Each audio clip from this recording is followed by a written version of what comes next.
बिगाड़ा काम बिगाड़ा। 3 बहुओं के रवैये से सासू माँ बहुत परेशान थी। दरअसल बात ये थी कि तीनों बहुओं में किसी बात को लेकर अनबन हो गई थी। तब से ही तीनों एक दूसरे से मुंह फुलाए रहती थी।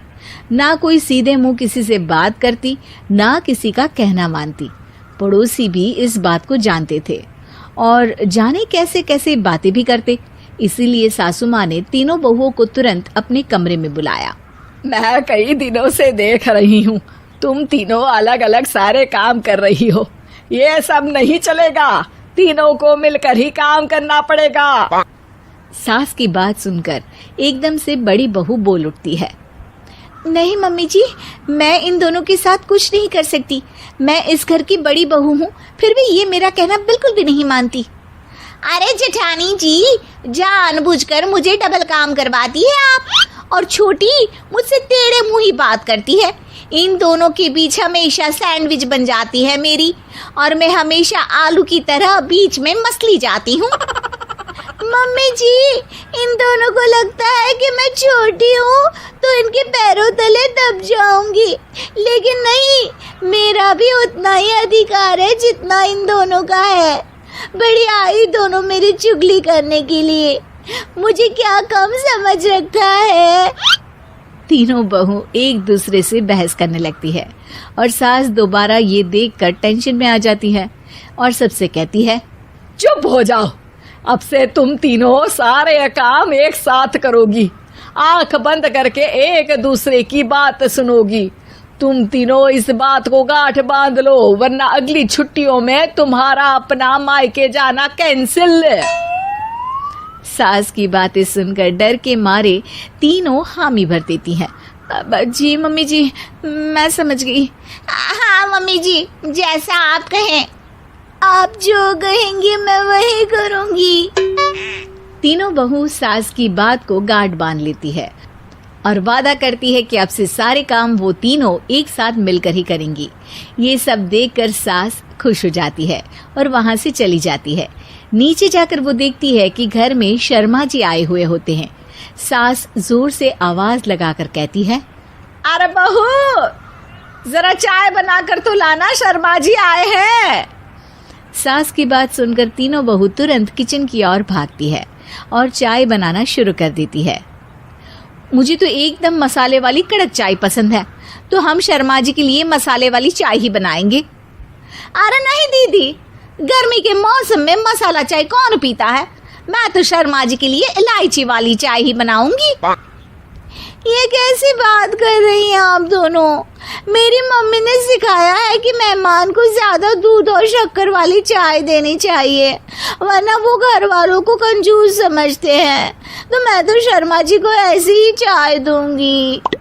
तीनों बहुएं अपने अपने तरीके से चाय में शक्कर, मसाला, पत्ती सब डाल देती है।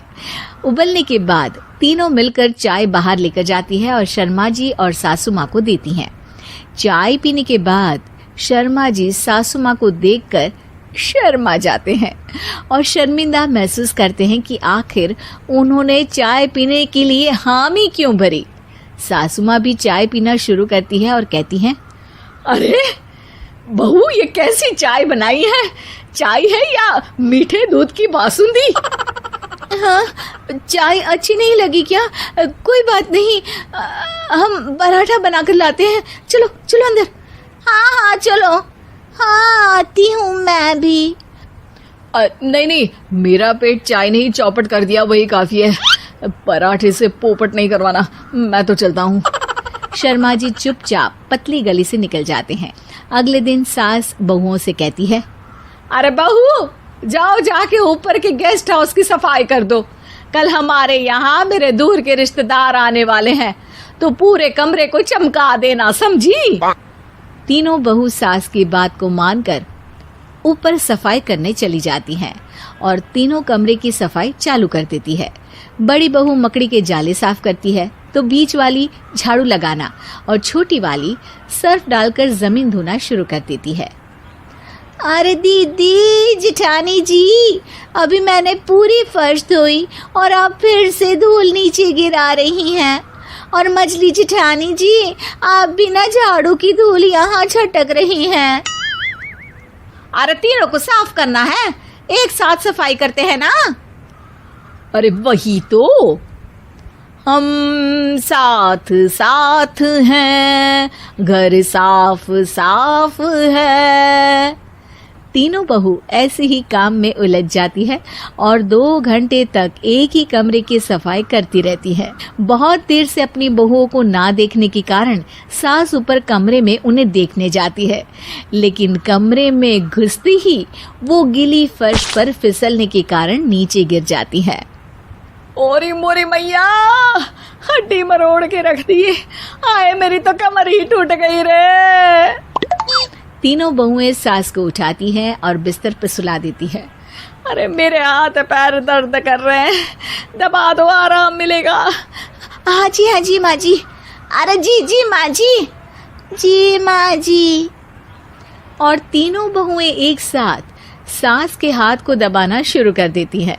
माँ की तो चीख ही निकल जाती है और नतीजा ये होता है कि सास के बचे हुए शरीर में भी दर्द उठ जाता है। हाय राम, ये क्या कर दिया तुम तीनों ने। अरे मेरी तो किस्मत ही फूटी है कि तुम जैसी बहुएं मुझे मिली। हे भगवान, पूरे शरीर में दर्द बढ़ गया है। अब तो पता नहीं कि चल भी पाऊंगी या नहीं। माफ करो, मुझे गलती हो गई मुझसे कि तुम तीनों को एक साथ काम करने के लिए बोला। सोचा था तीनों मिलके अच्छे से काम करेगी, लेकिन बड़े बुजुर्ग सही कहते थे कि 3 तिगाड़ा काम बिगाड़ा। तुम लोगों ने ये बात ना आज साबित करके दिखा दी। तुम तीनों को तो समझाना यानी मानो भैंस के आगे बीन बजाना है। तुम्हें अकेले अकेले काम करना है ना, तो अब से तुम अकेले ही अपना अपना काम करो। तीनों बहुएं वहां से जाने लगती है। अरे कहाँ जा रही हो? आप ही ने तो कहा कि अपना अपना काम करो, तो मुझे मुल्तानी मिट्टी लगानी है। अरे मुझे भी तो नेल पॉलिश लगानी है, मुझे ना मेहंदी लगानी है। सास अपना सर पीट लेती है और कहती है, अरे मुझे भी लगाना है कुछ। क्या माँ जी? क्या माँ जी? क्या माँ जी? तुम्हारे घर वालों को फोन तुम्हारी हरकतें बताने के लिए। रवैये से सासू माँ बहुत परेशान थी। दरअसल बात ये थी कि तीनों बहुओं में किसी बात को लेकर अनबन हो गई थी। तब से ही तीनों एक दूसरे से मुंह फुलाए रहती थी। ना कोई सीधे मुंह किसी से बात करती, ना किसी का कहना मानती। पड़ोसी भी इस बात को जानते थे और जाने कैसे कैसे बातें भी करते। इसीलिए सासू माँ ने तीनों बहुओं को तुरंत अपने कमरे में बुलाया। मैं कई दिनों से देख रही हूँ, तुम तीनों अलग अलग सारे काम कर रही हो। ये सब नहीं चलेगा, तीनों को मिलकर ही काम करना पड़ेगा। सास की बात सुनकर एकदम से बड़ी बहू बोल उठती है। नहीं मम्मी जी, मैं इन दोनों के साथ कुछ नहीं कर सकती। मैं इस घर की बड़ी बहू हूँ, फिर भी ये मेरा कहना बिल्कुल भी नहीं मानती। अरे जेठानी जी, जानबूझकर मुझे डबल काम करवाती है आप, और छोटी मुझसे टेढ़े मुंह ही बात करती है। इन दोनों के बीच हमेशा सैंडविच बन जाती है मेरी, और मैं हमेशा आलू की तरह बीच में मसली जाती हूँ। मम्मी जी, इन दोनों को लगता है कि मैं छोटी हूँ तो इनके पैरों तले दब जाऊंगी, लेकिन नहीं, मेरा भी उतना ही अधिकार है जितना इन दोनों का है। बड़ी आई दोनों मेरी चुगली करने के लिए, मुझे क्या कम समझ रखा है। तीनों बहू एक दूसरे से बहस करने लगती है और सास दोबारा ये देखकर टेंशन में आ जाती है और सबसे कहती है, चुप हो जाओ, अब से तुम तीनों सारे काम एक साथ करोगी। आंख बंद करके एक दूसरे की बात सुनोगी। तुम तीनों इस बात को गांठ बांध लो, वरना अगली छुट्टियों में तुम्हारा अपना मायके जाना कैंसिल। सास की बातें सुनकर डर के मारे तीनों हामी भर देती हैं। जी मम्मी जी, मैं समझ गई। हाँ मम्मी जी, जैसा आप कहें, आप जो कहेंगी मैं वही करूंगी।